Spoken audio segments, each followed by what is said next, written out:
So if a small autonomous robot is going to make me love my lawn, what about a bigger one? Find out next on Now Let's Review.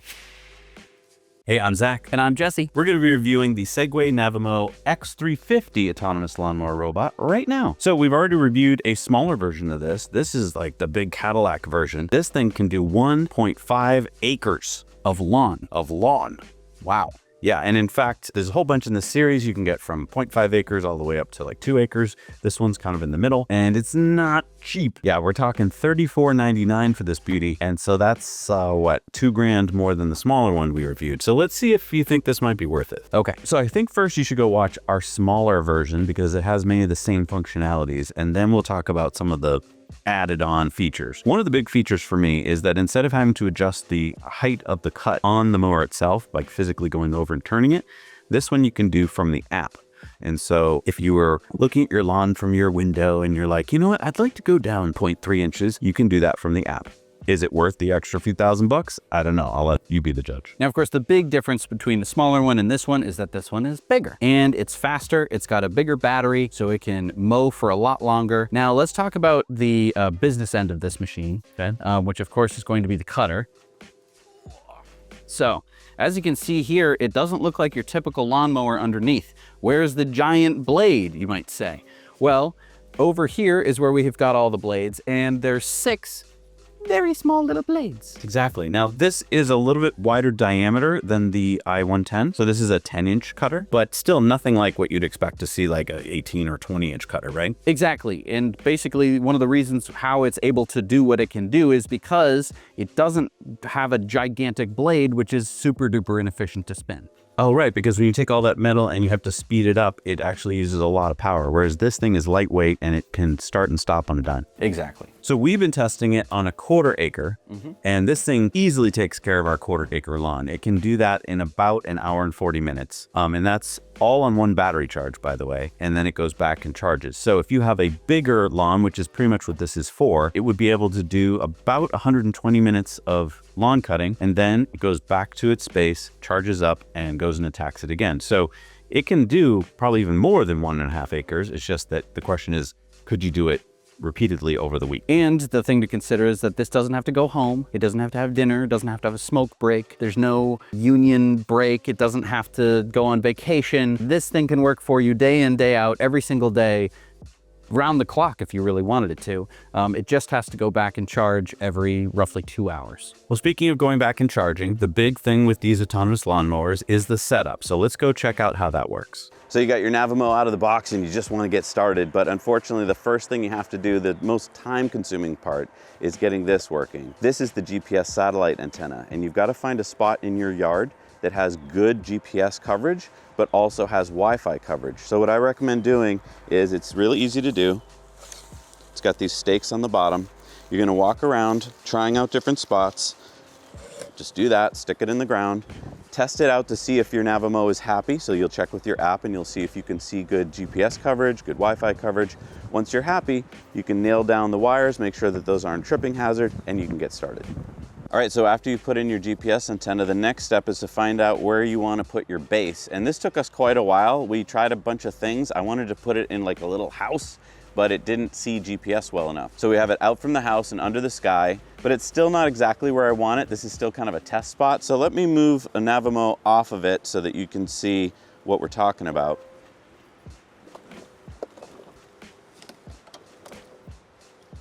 And I didn't actually really install this in a perfect spot yet. You might be able to see that Navimow is having a little difficulty with the terrain in front of the base, so I'm gonna have to keep experimenting. Navimow has to return to base and plug itself in, and it'll do that automatically. But again, you're gonna have to make sure that you have power and antenna wires running to this. And the problem with that is, as you can see, you don't want them to be a tripping hazard. So this is why this step takes a while. You need to find a good location and then make sure that you've secured your cables. So a little bit fancier antenna on this than on the i110, and it hooked right up to satellites really quickly and easily. I was really surprised at how easy that part of it was. But again, just like with the other autonomous lawnmower, you have to make sure that you have power and that you have a good line of sight to satellites. And Wi-Fi. I think that this might be the challenging thing for a lot of people. You know, if you just have one Wi-Fi router in your house and that Wi-Fi router is in one particular spot in your house, it may not be leaking out to the outside. So you're gonna wanna walk around your house with a smartphone, is probably the best tool, to see where the best Wi-Fi strength is and also to check on the GPS strength as well. Because you're not gonna be able to put the GPS antenna under a big tree. You're also not gonna be able to put the charging station base under a tree, or in fact underneath anything. And that was kind of a weird thing for us when we first got it. We thought, oh great, we can park it under the porch. But you can't park it under the porch because it can't see any satellites from underneath the porch. And that means that it can't drive out from the porch. You have to put the charging station somewhere where it has a clear view of the sky. Right. So a little bit of stuff to consider during the setup. One big question you might be asking is, I don't have a flat lawn. I've got some hills and dales. Can this thing drive up it? Well, yeah, it can, I think. 50% slope, 27 degrees. So that's very steep. We're talking in this range of slopes. Yeah, it can drive up it. So, and we have that in our lawn, so we've been able to test it, and this thing can handle it. Also, our lawn is not ideal by any stretch of the imagination. We have sections where it's very patchy, where it can get pretty muddy, and this has been able to handle a lot of it. One of the reasons why is that it has traction control. The way that this works is much like on your car. It keeps the wheel from spinning, and that's going to keep it a lot more controlled. Now, obviously, this isn't going to go smashing into a tree because it's not going that fast, but it is going to prevent it from digging up your lawn, which is something that you bought this to not do, right? You just wanted it to cut your lawn. You didn't want to necessarily find divots. And the wonderful thing is you can turn this feature on or off. So if it's having a little bit of difficulty in certain sections, you could turn off traction control and it might be able to handle it a little bit better. Now you might be wondering, well, it's bigger, so is it louder? Let's go find out. So pretty quiet, huh? Oh, I'm sorry. Didn't hear you approaching. Yeah, you can't hear it at all. In fact, I've been hearing my neighbor's lawnmowers more than I've been hearing my own. I got a mic right here, so that's me. And, well, let me just show you. I'm going to bring my microphone over to...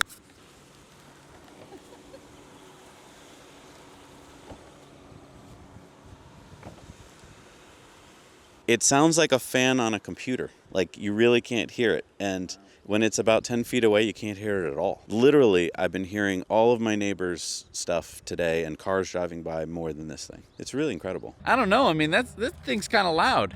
Oh, you're not hearing that. You're hearing 2 houses down, our neighbor's having his lawn mowed. Really? Yeah. You hear him? He's 2 houses away. And I can't even hear that thing. It's 10 feet away.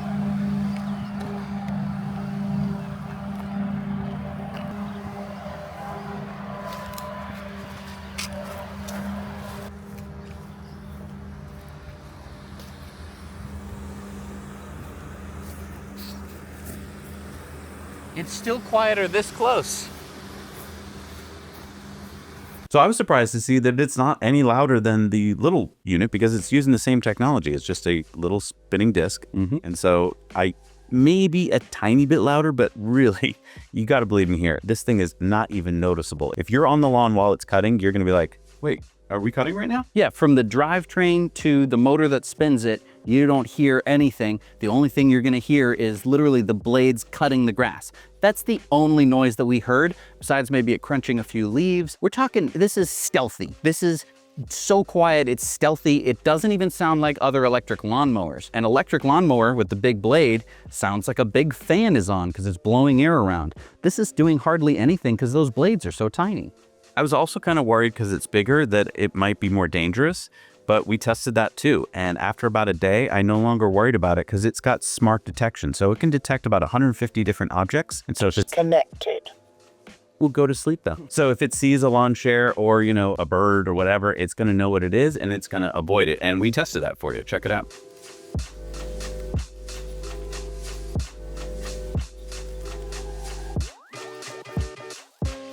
So it was able to detect Zach in the lawn chair and give him a wider berth than it gave other inanimate objects, and I think that that's really cool. So it's going to be able to see if you're a human and not come up and like rub up against you, which might make you feel uncomfortable. The other thing to keep in mind is that unlike a traditional lawnmower, because you've got just 6 little teeny tiny spinning blades, which aren't even held rigidly. If this somehow ran over your foot, first of all, that diameter is nice and small and well within the base of this thing, but also it's not 2 gigantic swords swinging below just, inches from the edge.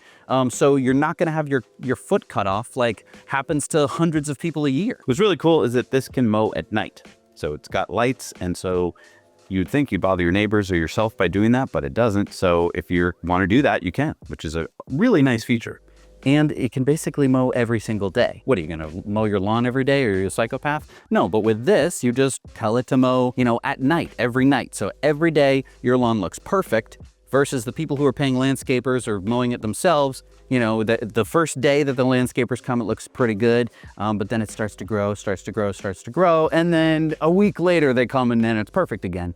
Your lawn can look manicured all summer long. I would seriously consider this model if I owned a property and I'm the landlord and I want to be able to offer that next level to my renters of like, you're gonna have a manicured lawn all the time without having to send a landscaping crew that's gonna bother you all the time. Because one aspect of this, and one reason why landscapers are so loud, is because they bring the leaf blowers. Now, do they bring the leaf blowers for the leaves? Maybe in the fall, but most of the time during the summer, they have not been there all week. They come, they cut the grass. The grass is now clumped. It grew an extra 2 or 3 inches. They've cut that off, and then they have to blow all the grass off the lawn. I do want to talk about that because I think that that's just been a fact of life for most of us who are doing a push mower, is that you forget a week or you're a couple days late and the grass has really gone crazy. And so when you mow, you're cutting half the grass off and it clumps. And when it clumps, that blocks the light, it blocks the rain, it blocks the nutrients. So you either just killed sections of your lawn or you have to go rake it up. Because this thing can mow all week long, it can cut just a fraction of an inch off your lawn, and in fact, you don't notice anything.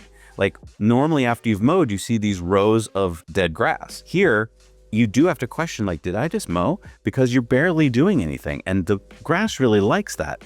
Plus, those little pieces of grass can decompose and get back into the roots way faster than these giant clumps that take all summer. And they, you know what? They never break down, do they? And you might say, well, I just put a bagger on my lawnmower, either the push or the ride-on, and it gathers all the trimmings for me. But then don't you also have that part of your property where you have to dump all the grass clippings, and it looks like you've just dumped grass clippings there all year round because that stuff doesn't break down as fast as you'd like it to? Well, and also that's perfectly good stuff for your lawn. You've spent all this money to fertilize your lawn, that goes into the grass, and then you're gonna basically take all that away, and then you're gonna have to go pay someone for more chemicals.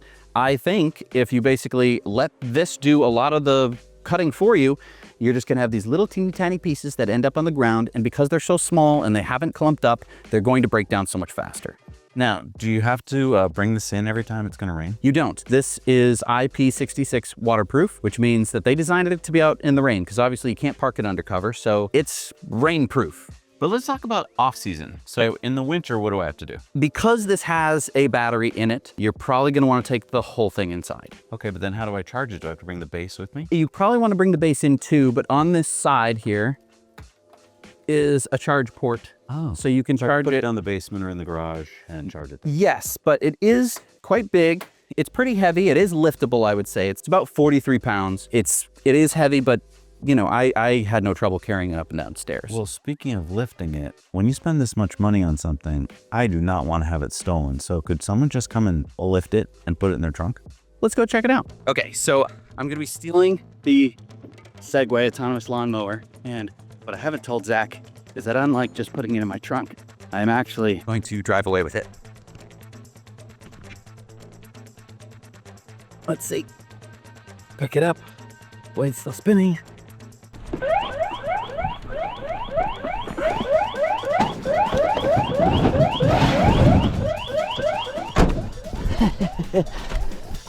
And now we drive away.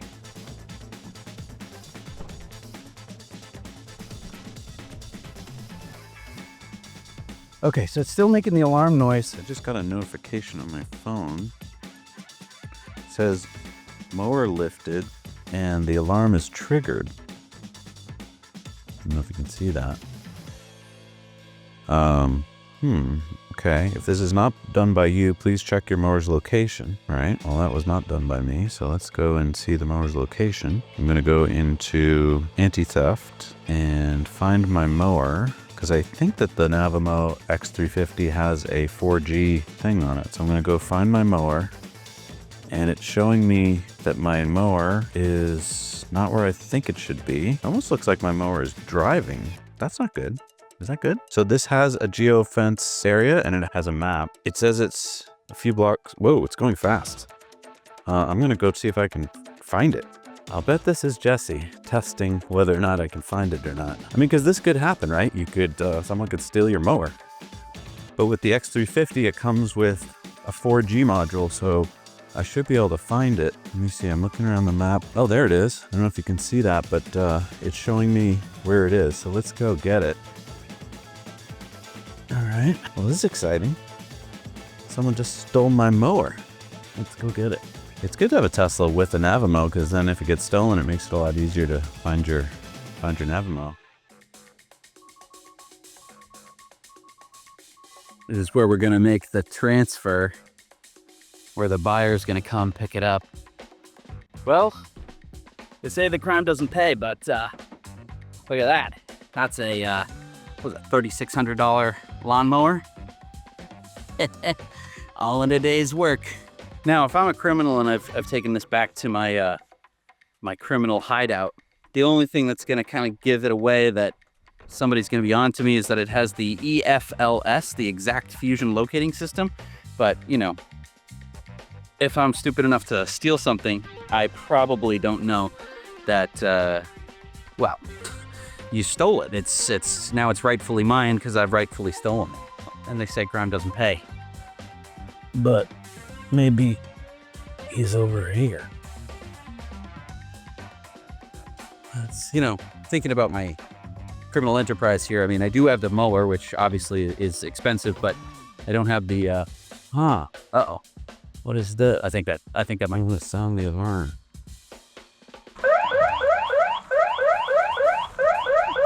So I'm sounding the alarm. Well, I guess you caught me fair and square, huh? I mean, it was a little tricky because it said you were at 1 Blue Ridge. Oh. For a second, it said you were here, but then it moved to 1 Blue Ridge, so I was looking over there, past the train tracks. But I could have gotten out and done this, and then just walked around and listened for it. Yeah, it's interesting. It shut off probably 2 or 3 minutes after I had made my escape.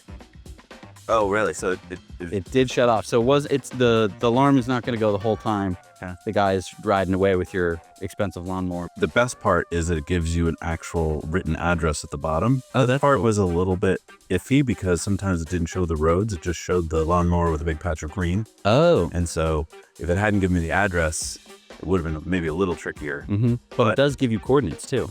Oh, does it? Yeah. I think, yeah, 42. So I could have typed that in. 71. Yeah. So I mean, Yeah, so even if you're on a country road or something. if you have to organize the drone strike, you can. Yes, the drone strike. That's next. So yeah. All right, sir. Well, maybe you can return it to me. Sounds good. We'll do that. All right. So I was able to catch you. Yep. And you did not, by the way, he didn't tell me where he was going. No. I wanted him to just drive down the block, but he didn't agree to that. So Yes. he drove into some random spot and I found you. You did find me. Now let's talk about, would you have been able to catch a real criminal? I think so, because it has that 4G capability. So anywhere where there's 4G, unless you put it in a lead-lined locker at the bottom of the ocean, you're going to be able to find it. It's a really good point. Now the X350 comes with, I believe, a 3-year plan for the 4G, because it's essentially just like having a SIM card in your cell phone. It's talking to the cellular towers. If you go to the higher levels in the X300 class, you get longer terms. If you go lower, you get down to about 1 year on the lowest. You can pay, basically, it's usually around 60 to 90 bucks a year for the 4G access. So that is something to consider. But if you get, you know, the X350 here and you get the 3-year plan, that's going to take care of 3 years. You don't have to worry about it. The other thing is, even if he had gotten away with it, he couldn't use it because he doesn't know the 4-digit code. And so I think as more and more people learn this, they'll learn that these are useless without the code. And without the base and without the antenna. Exactly. So, I mean, while some kids in the neighborhood could steal it, I don't think it's going to become a thing because there's no resale value on it if you can't run it.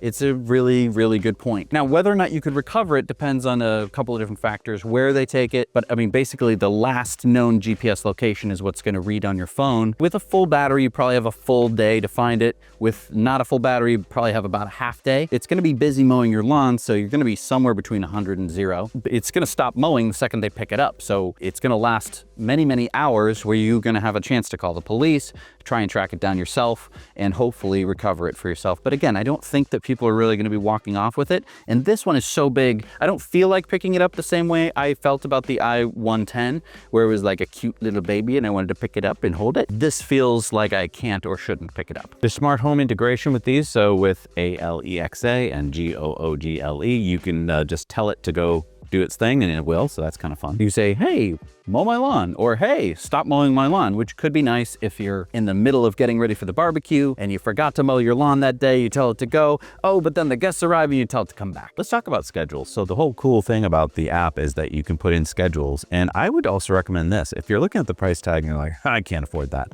If you have a couple neighbors, talk to them, because this will allow sharing with up to 5 people. So if you are right next to each other and you get along really well, there's no reason why you couldn't have it go mow Joe's lawn on Monday, yours on Tuesday, and Sally's on Thursday or something. And so you could get a lot more bang for the buck out of it, because this thing can handle quite a bit. Plus, what's really cool is it has weather management. So if you're at the beginning of the season or at the end where there might be snow, you can tell it not to mow on those days. You don't want it to mow in the rain, tell it not to. So there's all this functionality in there, which is really cool. And then on top of it, when it goes to mow your lawn, you can have different sections, because I know a lot of us have a front and a back lawn and so forth. So it can take care of that. It can also take care of, if we do go with like Joe and Sally, if there's a way to get there, you just give it a path and it'll go over from your base, let's say it's yours, over to their house and mow. So that could really bring down the cost of this thing quite a lot. And those pathways that you set yourself, it won't be mowing on. So if it's driving over, a gravel driveway or a gravel path, it's not going to be sitting there spinning. It's just going to be driving until it gets to the lawn, and then it'll start mowing your neighbor's lawn or your attached lawn of some sort. The Navimows can also do a doodle feature, which is kind of cute. You can write something or put a little logo in there and it'll cut that into your lawn, which can be just like a fun feature that you normally couldn't do. Yeah, the way that it works is it intentionally doesn't cut that particular section, so that grows a little bit longer, and that allows you to see it. So it's not quite the same as when you're watching a ball game. That usually involves like rollers and all sorts of stuff like that, but it gives that same kind of look. And you can set how long you would like that to last before it'll come and mow it again. That's really cool. So you could say like, happy birthday. Yeah. If you're wondering about maintenance on the unit, it keeps track of how many hours between, say, blade changes. And the blades here, like we talked about, aren't those big expensive blades or the ones that are hard to sharpen. These are just a screwdriver. Pop them out, pop them in. And if you want to get the blades like on Amazon, you can get a pack of 36 for 20 bucks. And so what we're seeing here, the number of hours, I think you could get through multiple seasons with just one pack of blades. Exactly. As we showed you underneath, the blade is off-centered. And so when it comes to trimming, you might be like, how's that work? Well, there is an optional trimming accessory that you can put on it so that you can get that section taken care of. That would be my only kind of con here. I love this thing, other than maybe that, which is that you think like, oh, this cuts right up to this orange part, but it doesn't. We've been seeing a 3 or 4 inch gap between, say, the cobblestones and the lawn. And so if you need that trimming, you're going to either have to do that yourself manually or get the trimming attachment. I was kind of hooked on the app because it has a whole management section and it can tell you how many times you've mowed, how much time you've saved, like all these cool stats. It's got a real-time map, so you can see as it's mowing, what it's mowed, what it hasn't mowed. While we were out there doing testing, we were kind of like getting in its way, seeing it drive around us, and then it'll actually go back during that same mowing cycle and fill those gaps in. So it knows where it's been, it knows where it hasn't, which is a really, really great feature. So if you had some lawn chairs set up and you were having lunch and it was mowing, it avoids you, and then after lunch you move the lawn chairs out of the way, it'll do that section, which is really, really great. And because it's GPS and because it's RTK, which is even more like, this is down to the centimeter, you don't have to worry about like, oh no, the lines won't line up. Like, it's perfect. The other thing is you can set no-go zones. So let's say that you set up a tent in your backyard for a couple days, or you set up a pool, or you set up a picnic table for a family gathering. You can have it so it will avoid those things without having to rely on its vision system.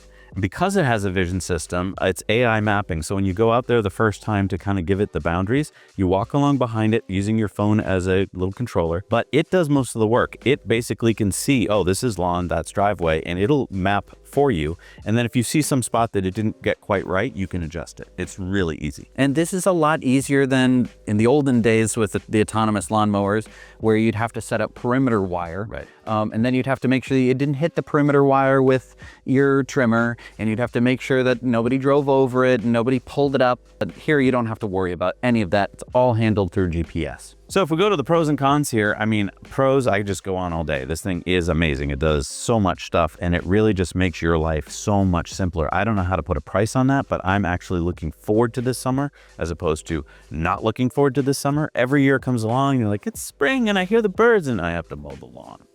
Now that's all taken care of. The only con for me is the price. This is a lot of money, and I know that if you have a landscaping service, it would still take multiple years before it would pay for itself. So that's something you have to kind of weigh in terms of your budget. Well, it really depends on acreage, though. As they claim 1.5 acres, but I think you could kind of stretch it if you weren't cutting every 2 days. Every 3, you can really stretch it out. Because that 1.5 acres is within 48 hours, I believe. And so that means that if you don't care that it mows every single day, you're right, you could get away with a bigger area. And so this is where this mower and this series in general of mowers really shines. The bigger ones basically have bigger batteries. The ones that are less expensive have smaller batteries. There's nothing much else within them that is different. And so I think that it's pretty nice that you can actually adjust how big you need it. The other downside for me is going to be winter storage. Now, this can definitely be, lifted and stowed. Of course. Well, you can see how loud it is if someone tries to steal it. Yeah. You can stow it sitting up. I'm not going to do that again. But the problem is you're going to need to keep that battery happy all throughout the winter. Now, normally when it's going to be running every day, it's going to be charging up and discharging while it runs. But in the winter, you're not going to want to keep it topped up at 100% the whole time. That's going to reduce the overall health of the battery. You're going to want to charge it probably once every 1 or 2 months. And so that's like just something that you're gonna have to keep track of in the middle of the winter. It's probably also gonna have to be somewhere warm. So if the garage is heated, that's good. If the garage isn't heated, it's gonna have to go in the basement or something. Yeah. So, and also the other question is about the antenna and about the base, because you're gonna have those wires running out from the house probably. And, is it in a good place over the winter to just leave that stuff? Maybe, maybe not though. I think the use case for this particular model is for larger properties, like you said, or commercial properties. If you're the landlord of a big apartment complex, instead of hiring that landscaping crew, this thing can probably handle it for you. And I think many people just aren't thinking there yet. They think, well, I have to hire a landscaping company. But for all the lawn stuff, this could handle it, and it could save you a lot of money. Because it is going to be able to chop up the leaves. It's not going to be able to blow them off, but it could handle, I'd say probably 80 to 90% of the general stuff that you hire a landscaping crew for. And if you're wondering, are these prevalent in the world? Well, they claim that they have 170,000 customers right now. So I think it's only going to grow as more and more people see them, as you see your neighbor with one, and also as the price starts coming down, because I've got to imagine as they get these things scaled up that the price is going to keep dropping. So overall, I am super stoked about this product, other than the price. But if it fits your needs, it might be just what you're looking for. Let us know down in the comments what you think about it. Tell us things that you would like us to review, because that's what we're here for. And don't forget to hit the subscribe and like button so we can keep bringing you excellent content. We'll see you guys soon on Now Let's Review.